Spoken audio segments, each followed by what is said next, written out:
રાજકોટના જેતપુરમાં રખડતા કૂતરાઓનો બેફામ આતંક વધ્યો છે, જેને કારણે શહેરના વિવિધ વિસ્તારોમાં ભયનો માહોલ.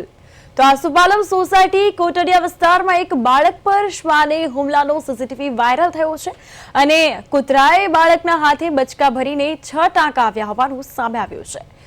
તો છેલ્લા 3 મહિનામાં અહીં આશરે 1250 લોકોને કૂતરાઓ કરડ્યા છે, જેને કારણે હવે બાળકો અને વૃદ્ધો ઘરની બહાર નીકળવા માટે ડરી રહ્યા છે.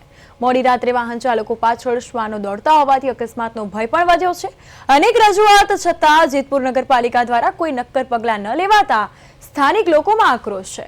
તો હવે પાલિકા આ મામલે જે પ્રકારે નિર્ણય લે, નિવેડો લાવે તેવી સ્થાનિકોની પણ માંગ ઉઠી છે, કારણ કે આશરે 1250 લોકો 3 મહિનામાં ભોગ બન્યા છે અને રખડતા શ્વાનોના કારણે અહીં લોકોને ઘરની બહાર નીકળતા પણ ડર લાગે છે.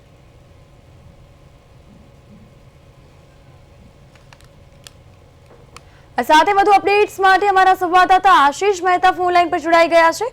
આશીષ, રખડતા શ્વાનની જે સમસ્યા છે તે હવે વધુ જે પ્રકારે કઠિન બની હોય તેવું લાગી રહ્યું છે, કારણ કે અહીં લોકોને, બાળકોને, વૃદ્ધોને ઘરની બહાર નીકળતા પણ ડર લાગે છે અને આશરે અહીં 3 મહિનામાં 1250 જે લોકો છે તે ભોગ બન્યા છે. શું અપડેટ્સ?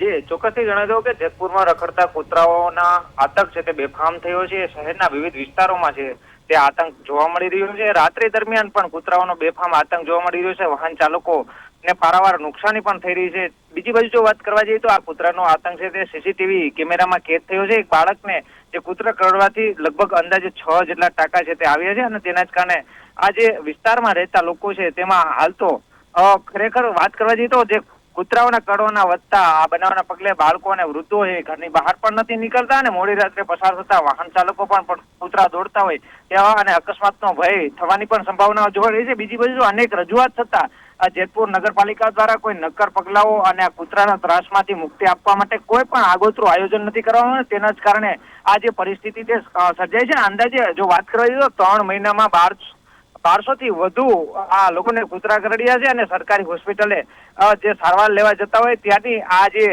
મારી વાસ્તવિકતા છે તે સામે આવી છે, ત્યારે ખરેખર નગરપાલિકાએ સજાગ થવું જોઈએ અને કાર્યવાહી કરવી જોઈએ. જી બિલકુલ, સ્થાનિકોએ પાલિકાને રજૂઆત કરી છે, તો તેને લઈને કોઈ વિગતો સામે આવી છે? પાલિકાએ કઈ કામગીરી કરી હોય તેને લઈને?